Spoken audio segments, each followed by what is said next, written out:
You know, it's funny being an idiot. I've made a study of fools. And there's one fool that I've really loved. He's in Muslim literature. His name is Mullah Nazradeen. I'd like to tell you or take you on a trip that Mullah went through.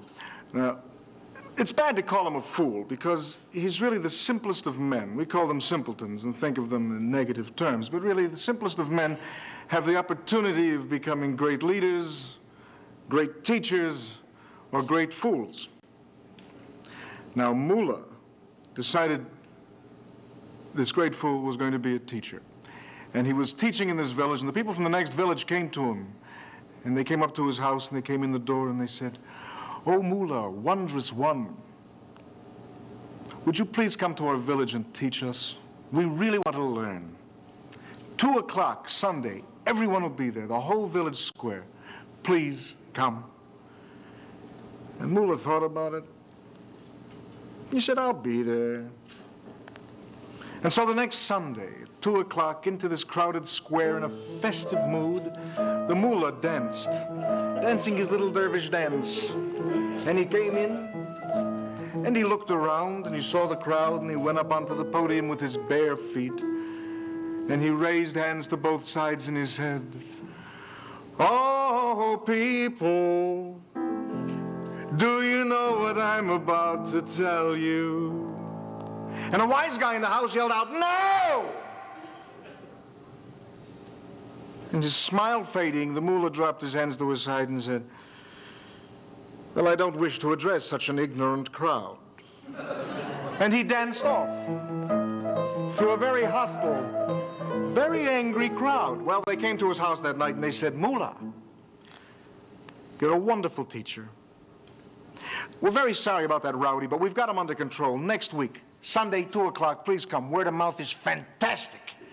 Come on, it's a good crowd. You'll have a good time. And teach us, please, we want to learn. We've taken care of the kids, you know, it's they don't want to learn anyhow, you know."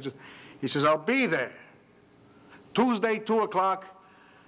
Crowd is very quiet in the square, and Mullah comes dancing in again with his very flowing robes and his beautiful bare feet. He dances up onto the platform, doing his dervish dance. And he stands there and he raises his hands to both sides and he says, "Oh, people, do you know what I am about to tell you?"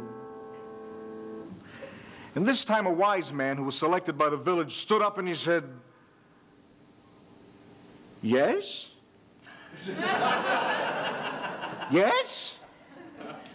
And the smile faded from Mullah's face. And he lowered his hands and he said, "Well, then there's no reason for me to teach." And he danced off through a hostile, angry crowd that elbowed him in the ribs, and then they poked him, and they stepped on his bare dancing feet. That afternoon they came to his house, they said, "Mullah, wondrous one,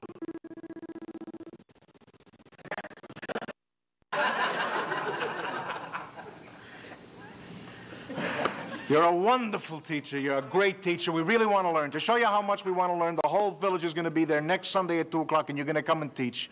To show you how much we really mean it, if you don't come, we're going to break your legs. What do you say?" He said, "I'll be there." And that Sunday at 2 o'clock, in came the idiot dancing again. Wonderful. The crowd spat at him, and they threw rocks and stones, and they called him the vilest of names, stepping on his bare toes until he came up onto the platform. And again, the idiot, this wonderful fool, raised his hands to both sides, and he said, "Oh, people, do you know what I'm about to tell you?" This time they had gone to town, and they'd picked out from the big city one of the greatest sages of the age. They wanted to start a colloquy already, you know. And, good word, a nickel word. And they said, "Oh, Mullah, wondrous one, some of us do and some of us don't." And the Mullah's face lit up, spangled with a smile. His eyes were glistening with joy, and he said, "In that case, this is what I've come to teach. Those of you who don't know must teach those of you who do.